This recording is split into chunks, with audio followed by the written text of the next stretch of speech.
आज एक press conference रखी गई है, किस संबंध में रखी है, क्या कहेंगे इसको लेकर?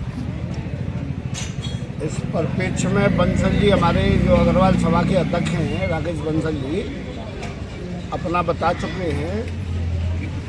हमारा मेन उद्देश्य, मुख्य उद्देश्य जयंती, रामरात या अन्य धर्मों के अन्य कार्य की शोभा यात्राएं जो निकलती हैं इस मार्ग से, ये हमारा मुख्य आकर्षण का केंद्र है राया। अब हम मेला तो जब करें जब हमारे घर में 5 दिन से रोटी नहीं बन रही है।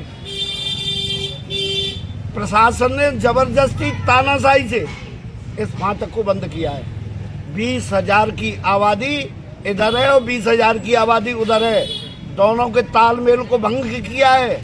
प्रशासन ने इस अपनी मनमानी से इस कार्य को जो किया जा रहा है, जनता के द्वारा, हम जनता के प्रतिनिधि हैं, किसी भी कीमत पर इस फाटक को बंद नहीं होने देंगे, चाहे हमें कुछ भी कहीं किसी हद तक जाना पड़े।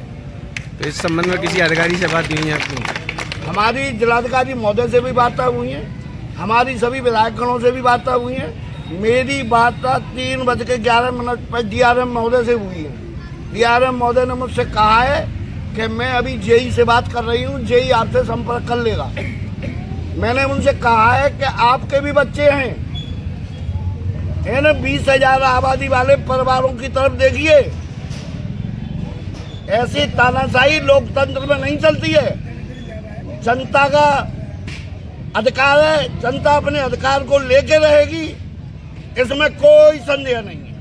फाटक बंद होने से पूर्व में जनपद के जनप्रतिनिधियों से मुलाकात की गई थी, उसके बावजूद इस तरह की जो फाटक बंद होने की घटना हुई है, उससे पहले क्या हुआ, वो क्यों नहीं रोक पाए इस चीज़ को? उसमें कारण क्या है कि सही मायने में जो हमारे संगठन में जो लोग काम कर रहे थे,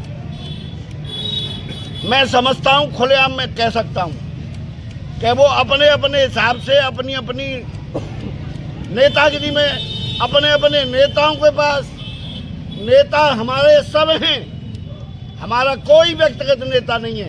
हमारा वही नेता है जो हमारे काम आएगा, हमारे फाटक को खुलवाएगा, हमारे जनता के दुख दर्द को सुनेगा।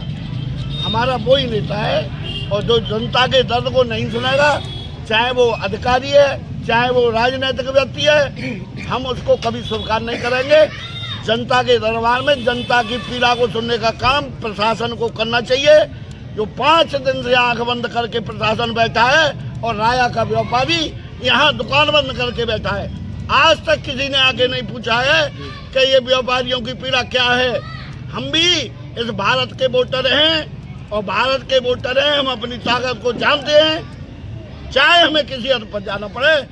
और अब हम धरने को, अगर आज कोई सुनवाई होती है तो होती है, कल से सारी संघर्ष समिति और संघर्ष समिति को बड़ा किया जाएगा और माननीय जिलाधिकारी को ज्ञापन देके इज्जत के साथ, सम्मान के साथ, कानून के साथ धरना प्रदर्शन पर बैठा जाएगा।